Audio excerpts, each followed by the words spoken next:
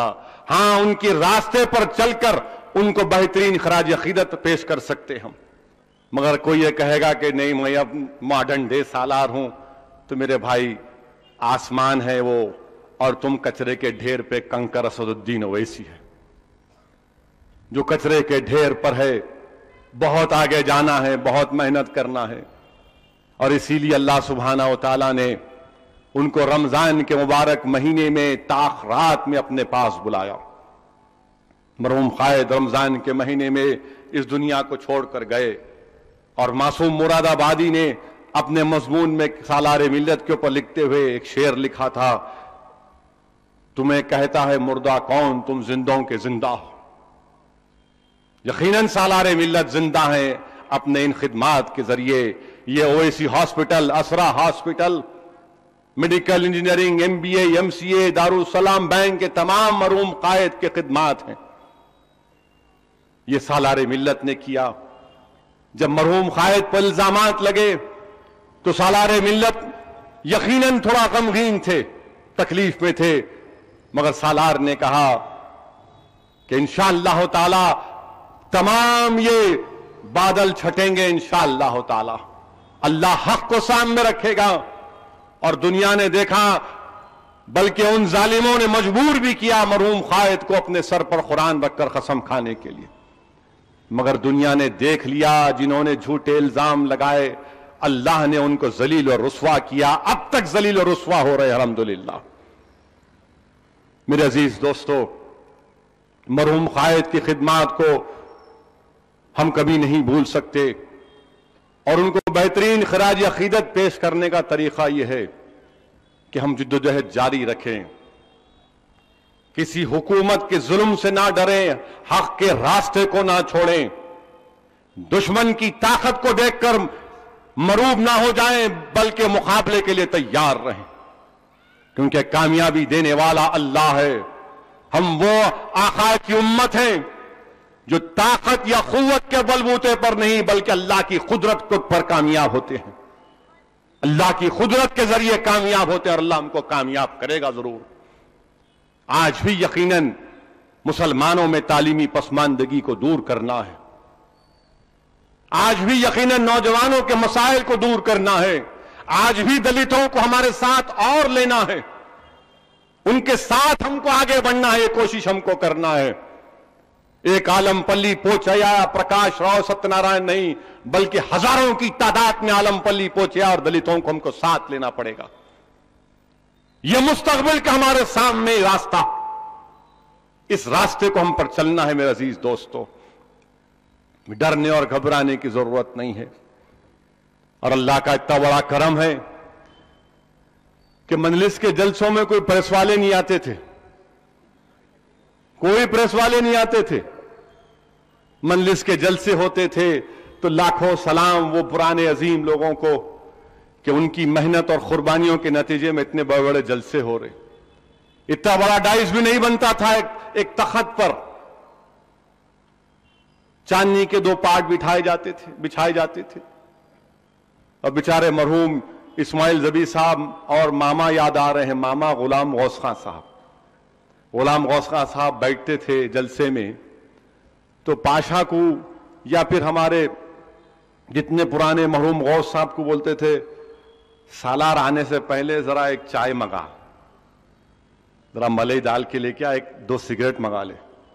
میرے عزیز دوستو, سوچو آپ تھوڑی دیر کے لیے کہ ایک چائے پی کر, آدھی پیالی چائے پی کر ان لوگوں نے 1 گھنٹہ 1.5 گھنٹہ تقریر کرتے تھے.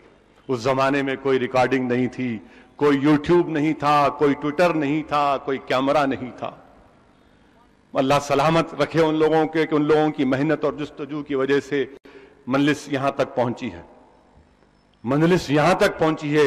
اب ہماری ذمہ داری ہے, اب نوجوانوں کی ذمہ داری ہے, بزرگوں کی ذمہ داری ہے, میری عزت دار ماں اور بہنوں کی دعاؤں کی ضرورت ہے کہ ہم اس کو اور آگے لے کے جائیں.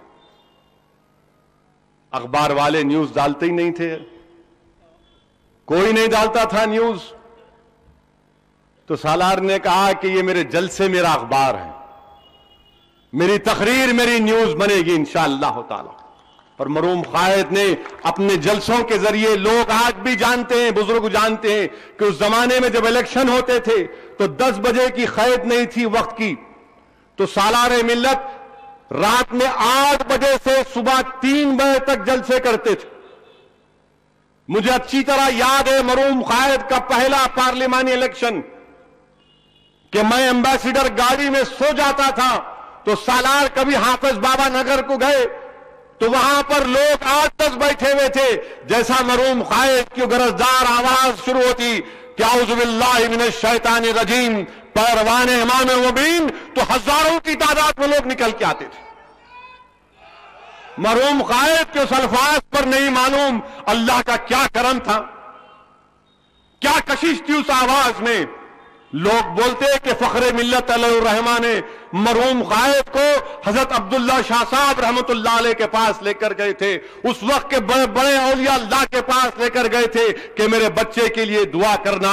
بزرگ کہتے کہ حضرت شاہ قاسم ابو الولائی کی دعا بھی مرحوم قائد کے ساتھ تھی۔ میرے عزیز دوستو، بزرگوں کی دعاؤں کی ضرورت ہے، اللہ والوں کی دعا کی بہت بڑی ضرورت ہے، وہی کامیاب اور کامران کرتی ہے۔ 3 بجے رات تک جلسے، آپ سوچئے ہم ایک تقریر کر کے 3 دن تک تکلیف محسوس کرتے۔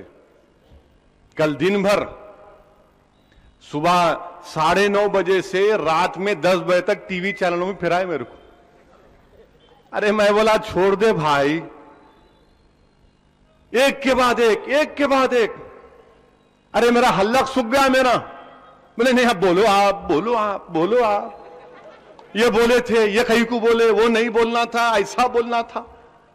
بولا ٹھیک ہے بولتا ہوں۔ جب میں سوچ رہا تھا کہ مرحوم قائد ایک دن میں 12 جلسے، ایک جگہ پر 1 گھنٹہ 40 منٹ کی تقاریر کرنا، میرے عزیز دوستو، جب تک انسان میں کمٹمنٹ نہیں ہے وہ کام نہیں کر سکتے۔ آج آپ دیکھیے کہ سالار کی محنت کا نتیجہ ہے، وہ بزرگوں کی محنت کا نتیجہ ہے کہ آج میرے کو چھٹی میں لکھ کے دیے زی نیوز بھی یہاں پر ہے، انڈیا ٹی وی کے سنجے تیواری بھی یہاں پر ہے، ABP، ANI، TV9، ساکشی بھی ہے کتے۔ ویری گڈ، آئی ایم لکی۔ پورے آ گئے، سننے کو آئے شاید۔ اب کیا بولتے کینوں؟ اب چائے پلائے نہیں پلائے لوگوں کو؟ نہیں پلائے؟ ہاں ذرا پلاؤ، ذرا فریش کرنا ہے۔ پورے آ گئے، ویری گڈ۔ ہاں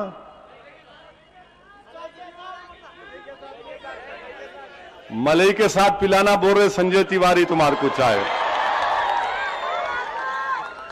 ٹھیک ہے انشاءاللہ تعالیٰ آپ ملئی کی چائے پیجئے، مگر ہمارے بارے میں اتنا ملئی کرواٹ نہ کر دو۔ ہم جو بولے وہ دکھاؤ، نہیں بولے سو بھی جوڑ دیتے، وہ ایک عجیب پریشان۔ ان کی غلطی نہیں ہے، وہاں بیٹھنے والے انہوں کر دیتے۔ یہ بھی سالار کا کارنامہ ہے۔ 40 سال پہلے، 20 سال پہلے، 10 سال پہلے بھی نہیں آتے تھے، مگر اب آ کے بیٹھے ہوئے اب کیا بولتے کہ سنیں گے ذرا انہوں۔ 8 دن کی تقریر کل پرسوں یاد آئی، جمعۃ الوداع میں بولا تو ان کو جمعے کو یاد آیا۔ ہم سنتے تھے باسی کڑی کو ابال آیا، میری تقریر کو ابال آیا۔ کیا بات ہے، کیا بات ہے۔ جمعے کو بولے تو نیکسٹ جمعے کو معلوم ہوا کرتے۔ کیا بات ہے۔ اب پارٹ 2 سننا چاہ رہے ہیں، ٹھیک ہے سنیے۔ ہماری زندگی میں یہ لکھا ہے، مگر یاد رکھیے ہم جب بولتے ہیں مجلس کے ڈائس سے تو ہم حق کو بیان کرتے،